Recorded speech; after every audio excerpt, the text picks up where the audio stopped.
안녕하세요. 자미원 한의원의 원장 허정원입니다. 오늘은 번아웃 증후군과 불면증이라는 주제를 가지고 영상을 한번 준비를 해봤습니다. 번아웃이라는 게 극도의 신체적 정신적 피로감으로 인해 가지고요, 한순간 무기력해지는 증상을 말하는 단어인데요. 세계보건기구는 번아웃 증후군을 제대로 관리하지 못한 만성 직장 스트레스로 정의를 했는데요. 의학적 질병은 아니더라도 잘 관리를 해야지 하는 직업 관련 증상으로 인정을 한 것이라는 거죠. 번아웃 증후군은 목표치가 높아서 한 가지 일에 모든 에너지를 쏟아버린다거나 아니면 적극적으로 그 일에 대처하는 사람에게 주로 나타나는데요. 성격적으로는 약간 완벽주의자적인 성격이 그런 경향이 있는 경우, 또는 강박증의 어떤 경향성이 있는 경우에도 증상이 나타날 가능성이 높아지게 됩니다. 번아웃 증후군이 나타나는 상황을 가만히 살펴보면 바쁜 직장 생활로 인해 가지고 피로감이 극에 달하지만 선택의 여지가 없기 때문에 어떻게든 의지로 버텨오는 경우가 많습니다.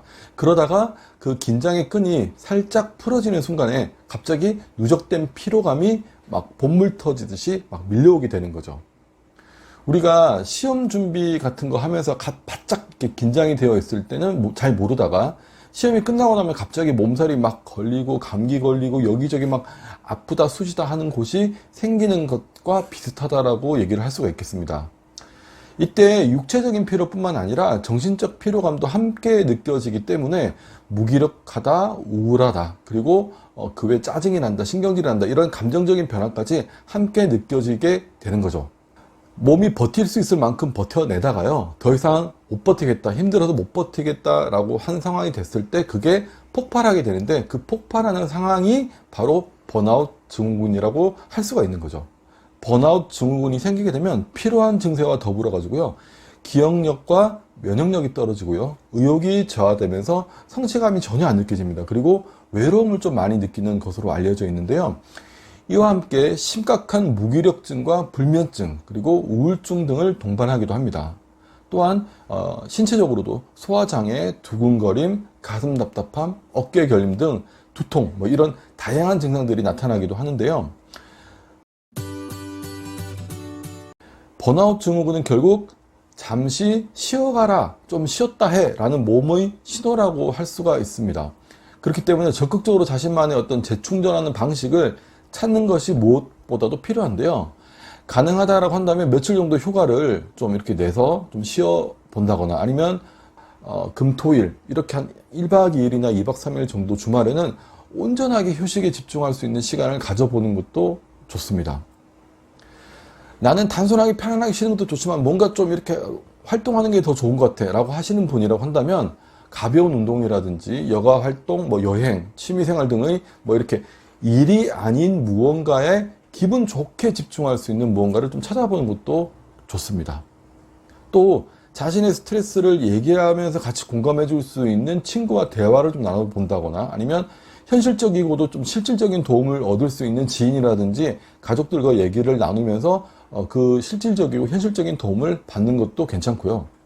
여러 가지 방법들이 있겠지만 이렇게 가만히 혼자서 괜찮아지겠지 하고 기다리다 보면 결국 증상은 더 심해질 수밖에 없다라는 것을 인지를 하시고 변화를 시도를 하셔야 된다는 거 꼭 기억하셔야 됩니다.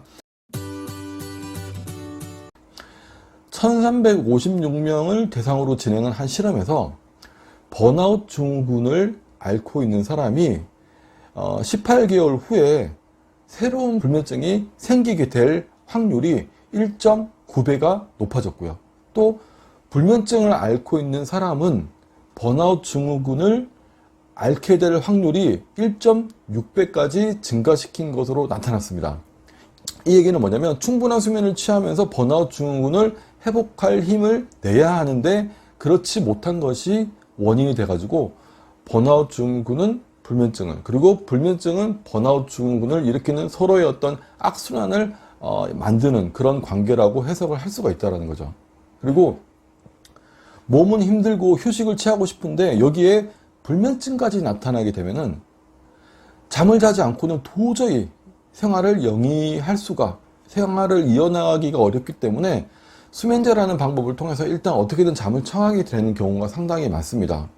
며칠 밤을 꼬박꼬박 새우는 상태가 계속 된다라고 한다면 급한 불을 끄는 개념으로 수면제를 하루 이틀, 2, 3일 정도, 며칠 정도 드시는 건 나쁘지 않은 선택이긴 하지만 수면제를 계속 먹으면서 나는 잠을 잔다. 그러니까 이제 괜찮아질 거다라고 생각하는 건 금물이라는 거죠. 왜냐하면 수면제를 먹고 잠을 자게 되면 생각보다 피로감이 풀리지 않는 경우가 많기 때문인데요. 수면제를 먹고 잠을 자게 됐는데 잠은 잤는데 잔 것 같지 않아.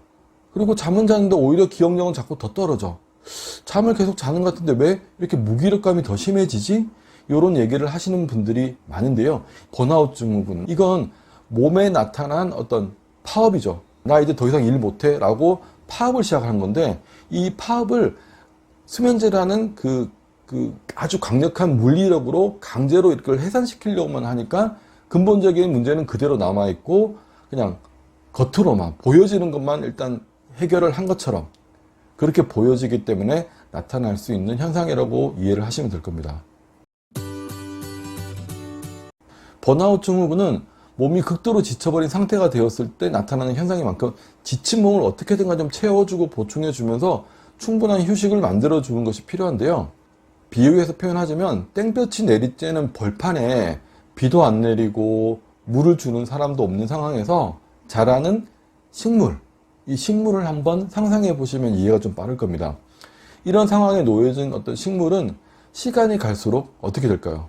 물이 없으니까, 그리고 햇볕은 강하죠. 그러니까 잎과 줄기가 말라 비틀어지기 시작하면서 결국에는 뿌리까지 말라 비틀어져 버리는 것처럼 사람도 너무 오랫동안 지속된 강한 스트레스를 계속 받게 되면 몸 안에 피가 자꾸 말라가는 상황에 놓이게 됩니다.